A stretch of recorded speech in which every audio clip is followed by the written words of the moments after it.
我是赵少康，欢迎你来到 TBS 少康战情室。在我们现场特别来宾洪申翰委员、侯汉廷议员、陈凤馨小姐、洪孟凯委员、李永平前副市长、郑正前委员哈。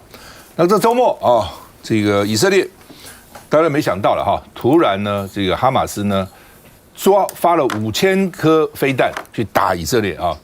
那到现在为止，至少他死了，起码以色列人死了700多个，还有美国人等等。他们说，大概两边加起来有1100个人死掉哈，而且还俘虏了上百个以色列人，还包括一个少将，据说啊。那这个当然世事难料了哈。之前大家都说呢，老共会打我们，会打，然后突然呢，俄罗斯去打乌克兰，然后说俄罗斯因为打了乌克兰呢，所以呢，老美自顾不暇，一定会打台湾。结果弄了半天呢，现在变成哈马斯去打以色列。那美国派的这个核子动力潜舰，核子动力航母呢，这个福特啊，去这个地中海啊，那就怕其他的什么真主党啊，什么跟这个哈马斯他们联合在一起啊，去打以色列啊，所以那边现在搞得很紧张哈。那我们看这个地图哈，那以色列其实不大了哈。那这边原来很紧张，戈兰高地，因为离叙利亚很近啊。我到以色列的时候曾经参观过，那时候还两边飞弹还打来打去哈。然后呢，这次紧张在加萨，啊，它离埃及非常近，这边就是地中海啊。那我们常讲的耶路撒冷在这里，哦，那它的首都呢特拉维夫在这里，哦，埃及呢，我到埃及去的时候还就靠近以色列，还放了一架战机，哦，就表示当时跟以色列打仗不要忘国耻啊。所以呢，这周边的国家对以色列其实是非常不友善的啊。那这个。红色就表示爆炸的地方，飞弹这个打的地方哈。另外呢，这个大家讲什么叫哈马斯了哈？他直接在这个巴勒斯坦上面哈。那基本上呢，他曾经在2006年一次选举，他那边获得绝大多数的选票，选民支持他哈。那整个这个加沙走廊大概就是200多万人，也不算少哦，10几公里长哈，大概360平方公里，就并不大了哈。但是呢，有200多万人哈。那以色列当然对他封锁的很厉害哈，所以呢经济啊什么其实都不好哈，这下更惨哈。那以色列一定会去报复了哦，他们说可能以色列再去再去把加沙走廊再把它占了哈。那所以呢那边的情势其实非常紧张的，我们看一下相关新闻。大量飞弹连夜飞到以色列上空。被拦截的飞弹在空中炸成火球，爆炸巨响接连不断，夜空散发血红色光芒。巴勒斯坦激进组织哈马斯从周六突袭以色列，持续发动大规模袭击。以色列内阁通过周日正式宣战。Let me be crystal clear. Israel will respond with determination and force to their unprovoked war crimes. 以国总理纳坦雅胡宣告，根据法令，以色列要展开强力报复，但哈马斯的攻势未歇，继续遍布以色列城市。以色列第2大城特拉维夫公寓被轰出大洞，建筑变成瓦砾，车子被掀翻。从特拉维夫、阿什克隆、马夫基姆，再到斯德洛特，紧邻加萨的城市全遭到哈马斯袭击，大楼烧到焦黑，残破废墟，根本无法住人。לראות מחבלים יורים לכל עבר, לא אכפת להם מי בא, מי מולם, רק לראות. 以色列死伤惨重，还有大批民众被哈马斯掳走，以国军人大喊要出征。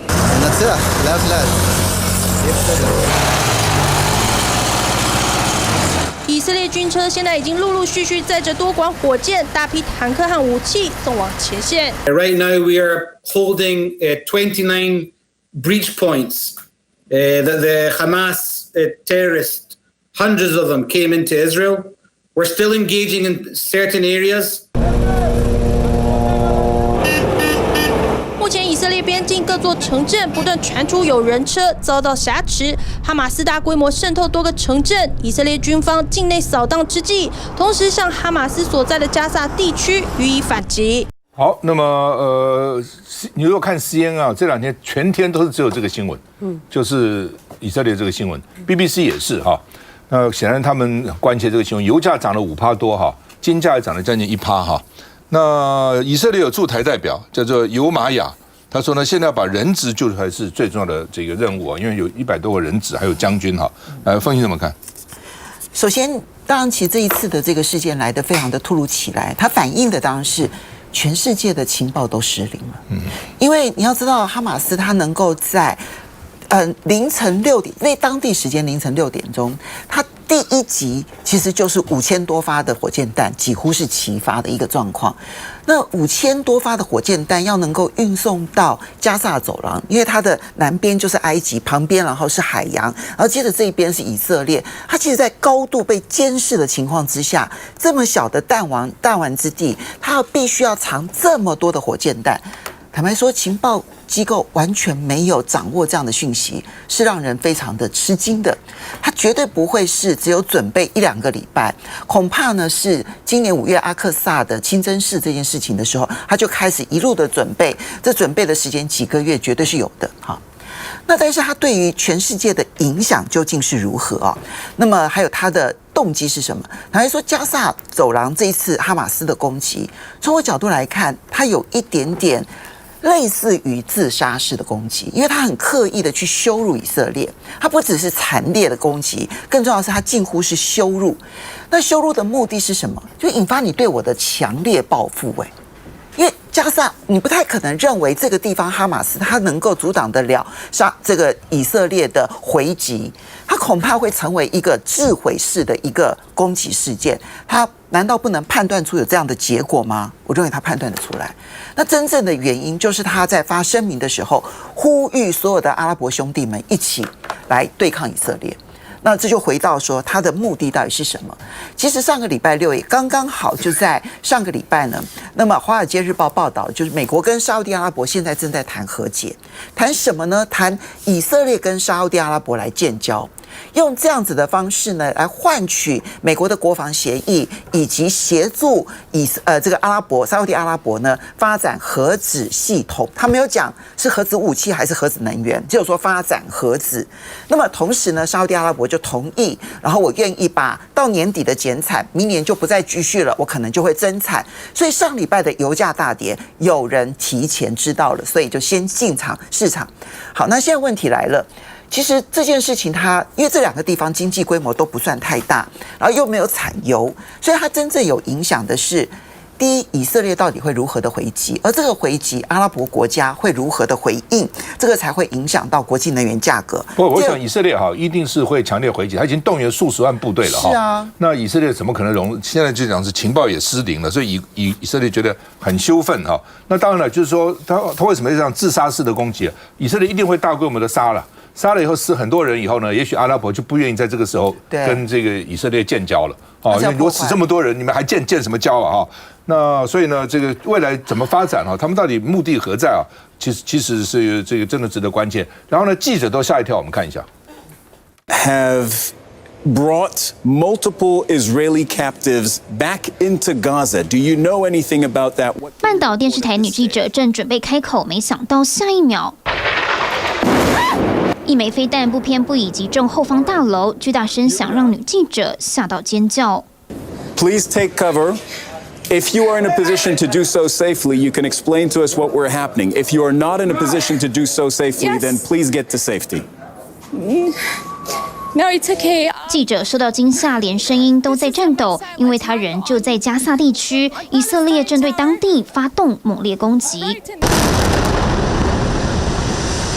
当地时间8号，这波空袭就是以色列宣战哈马斯后的一波行动。加萨地区至少426个建筑直接被摧毁，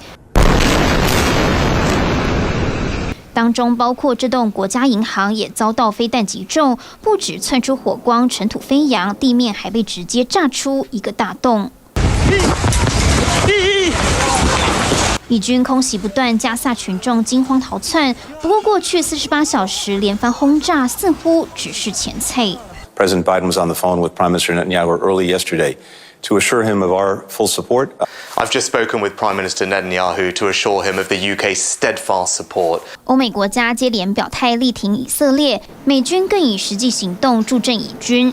美国防长奥斯汀最新声明表示，已经调派核动力航母福特号打击群前往东地中海。福特号是美军最先进航母，随行的还有4艘驱逐舰以及诺曼底飞弹巡洋舰，战力强大。尽管美方说不会直接出手，但渴望吓阻蠢蠢欲动的周边国家。以色列现在觉得很没面子，因为他那个 Mossad 啊，那个情报机构是很厉害。我们在电影常常看到，他们有时候还到这个只要随这个他追杀人也是很凶的哈，就居然就情报失灵了。孟开山怎么回事？是啊，这个情报失灵确实是这一次的事件里面大家所关注的，没有错。以色列这个情报系统，如果说以国际的排名来讲，有人讲说有可能第1名是美国政府，第2名俄罗斯，第3名以色列可能排得上。也因此大家会觉得是说，在这一次5000枚的飞弹，并且有这个军人直接来去攻击他平民以及军事基地，然后甚至在这个有其中音乐季还有很多的这平民被俘虏哦。大家讲说情报失灵，还有就是说在过去这几个月里面，到底他的武器动员、装备、战术等等，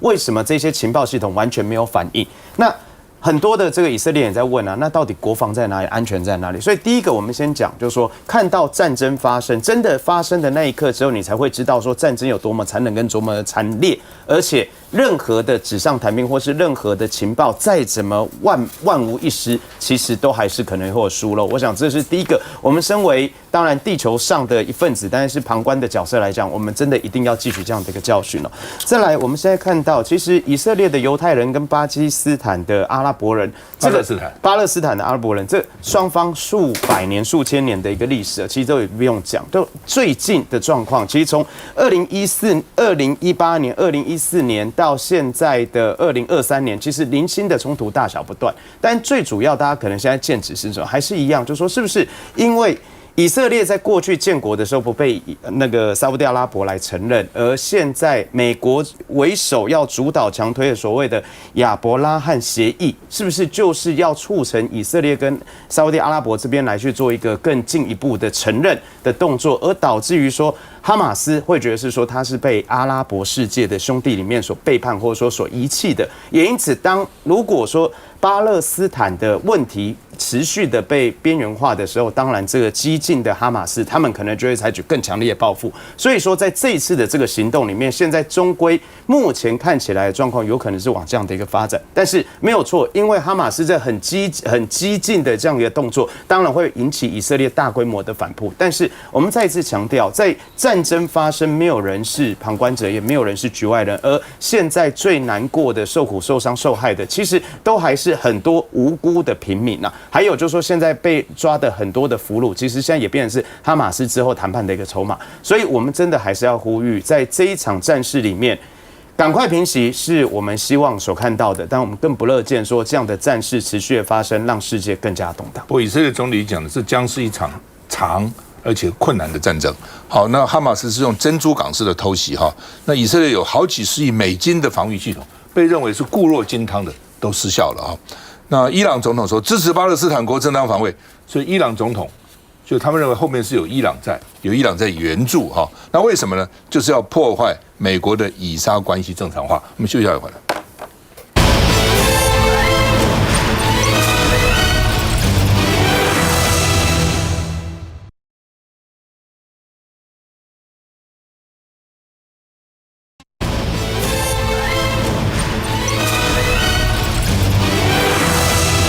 好，谈谈我们的防务哈，也很重要哈。万里本来有爱国者3号的基地哈，其实我看过很多次啊。你这个到那个万里上面不是有一个专门给人家滑翔翼的吗？另外一个高尔夫球嘛，高尔夫球场，你这样开车上去就可以看到旁边就是爱国者飞弹的基地了哈。那他要移了啊，移到龟山哦，所以那个地方的角度不是很好哦，所以要移到龟山。那这边全部把它放天宫飞弹啊，然后那个要移到龟山去哈。那所以这样比较能够串联起来保卫台北哈。那另外呢，因为老共常来哈，所以我们国军油料4年都不够用了。好，今年呢比去年多编了11.75亿，光油哦。但是呢，到了8月底呢，已经大概快花完了，快用完了啊，油不够哦。那就因为一直来嘛，就要飞上去哈，来这个什么驱除啊，至少喊话叫他走啊等等哈。那另外呢，因为无人机最近看起来在战争用的蛮普遍的哈，所以呢，我们也编了预算啊，那这边有13亿9691亿采购案，结果呢有好几个原型机还没有通过验证，因为女原型通过验证才能够量产嘛，也没通过哦。那另外呢，空军要在清泉岗台中基地建36座抗炸机堡，就是老共如果炸我们的话呢，这现在的机堡大概承受不住这个炸弹，然后非常强度哈，你打我的机堡，我飞在里面还能够安好无恙哈。然后呢，这个本来要编36座，标不出去哦，因为那个规格要很高啊，很强啊，对不对？然后呢，说把好吧，36座预算呢变成24座，等于是每座这个又多了1/3的经费嘛，还是标不出去哦，所以这蛮麻烦的哦。又没有这个技术，大概呢他们又觉得无利可图了哈。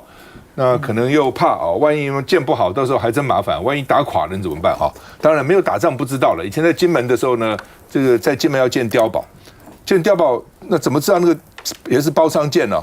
然后当时经防部司令就要求验收怎么验呢？就包商进到碉堡里面，我用炮弹轰，碉堡没有垮就过了。轰垮了你就死在里面，所以那个包商不敢偷工减料。我可以补充一下，因为这个抗炸钢板啊，之前在联勤发生过弊案，那个时候也是陈水扁一炮而红的弊案。然后之后呢，因为事实上我们没有任何厂商有能力做，因为它的那个厚度各方面的要求，我们除非中钢用赔钱的方式去做，否则民间根本没有能力开这条产线。你就算给他再多的量，就那个产线的量来看，其实是不足以做的。这就是为什么后来联勤怎么样再去发展抗炸钢板这件事情都发展不起来。那就多付点钱给中钢不就好了吗？干嘛去叫人家赔钱？所以你没办法公开招标，你其实只能够让中钢赔钱做。好吧，我们看一下这个北海天宫到底怎么回事。这回空袭也让国内掀起讨论。空军规划桃园龟山基地整建完成后，长期驻防万里的爱国者飞弹连将移防龟山、南港、新店，万里改为进驻天宫3型。调整完成后，北海岸从淡水到万里，防空战力将全天宫化。对岸凭向外秀肌肉，日本也感同身受。世界に対して日本と台湾との友好の絆、それだけではなく。やはり台湾海峡の平和と安定が世界の安定につながるということをしっかり私たちは。日华肯议员组成史上最大访团贺我国庆，首站先拜访侯友宜，不忘提到台海安全。而九州基地也要新增反舰飞弹。从以巴冲突到日台部署调整，国际局势很不平静。好，我们要好的武器，还有人呐，尤其现在高科技要人来操作哈。那当然，志愿役很重要啊，志愿役就是起码服个4年嘛哈。但是呢，今年的志愿役只能到现在为止只有155000人，哦，去年还有164800，等于差不多少了9000多了，是2018年的新低，大家不愿意来干志愿役了啊。那另外大陆呢，还有一个什么人民武装部在国企啊，以前没有，现在又设了，好像大家都在为战争做准备哈。那日本9州也要部署 F-35B 以及反潜的飞弹哈，就认为说将来呢也要支援老美哈，万一呢台湾有事哈。那另外一个我们刚刚看到日华恳谈会有将近50个人到台湾来哈，是全世界最大的团到台湾来，永平。当然我觉得在今天啊，特别是看到这个哈马斯啊这个突袭以色列，然后以色列要这样报复性的回击，然后中东战事再起哦。内心真的是非常的沉重，因为我们一直希望的这个俄乌战争呢，也并还没有看到一个和解和平的迹象哦。然后中东的纠缠几千年的这种宗教的仇恨、族群的仇恨哦，各种这个状况又在兴起呢，难免会让大家担心到两岸的问题。那当然也有一种说法啦，就是说如果这个中东的战事，特别是美国是以色列坚定的盟友。那如果他同时又要照顾乌克兰的这个战场，又要关心以色列的战场，反而台海这边也许美国就鞭长莫及。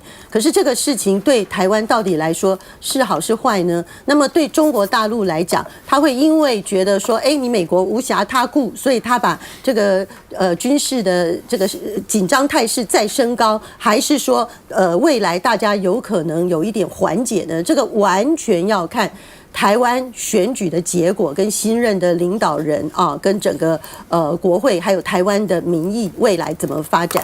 那我觉得现在台湾的国防上面啦，不只是说这个武器的问题呀，部署一些这个防炸的地方能不能标案成功等等的，我觉得最要命的其实是还不是志愿役的人数减少，重点是实际还在志愿役的人心。因为我这个连假哦，刚好跟亲朋这个吃饭哦，有一个朋友的他们家的小孩哦，就是现在正在军中做志愿役啊，我不要讲是什么军啊，也不是刻意打击什么，可是令人很忧虑的，就是说他们所有的朋友讨论问题的方式都是你什么时候要赶快退伍。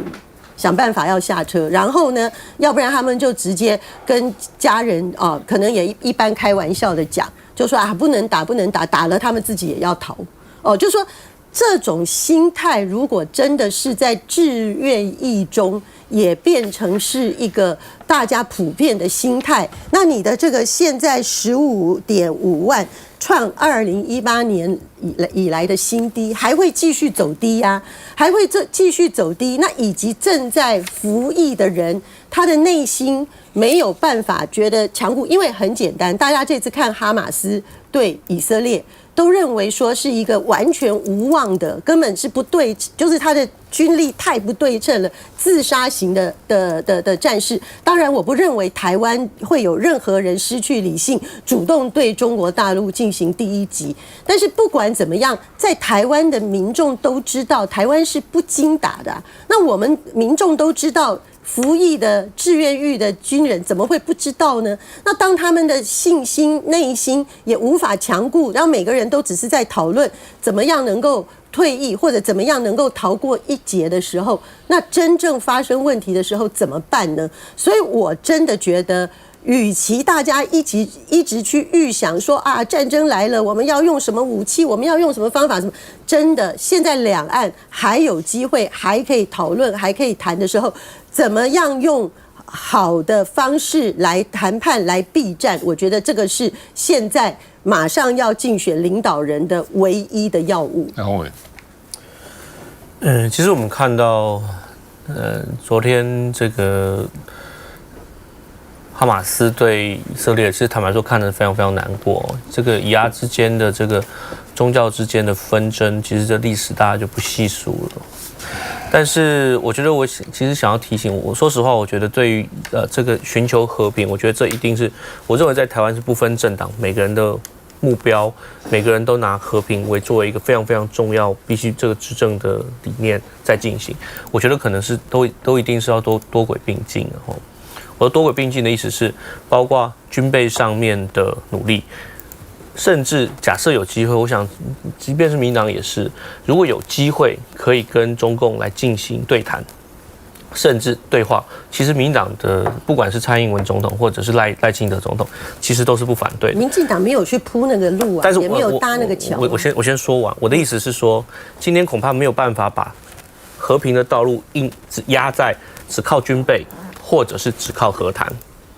这一次以色列里面，当然现在大家在检讨说这个情报系统为什么是其中目前一个检讨的方向，确实是大家在讨论说是不是他跟这个沙特阿拉伯之间正在进行和谈，所以失去了一些警戒心。但是我的意思不是说今天以色列跟沙特阿拉伯的关系来套用台湾跟中国的关系，我现在不是这个意思，我也不是要去批评和谈是不对的，但是势必不管你要进行对话。不管你要进行军备，看起来不同的路径，你都必须做好准备。所以刚刚永平姐刚才讲到这个国军里面的这个义务役的状况，坦白说，自愿役的状况，我觉得大家听了都不好受了哈。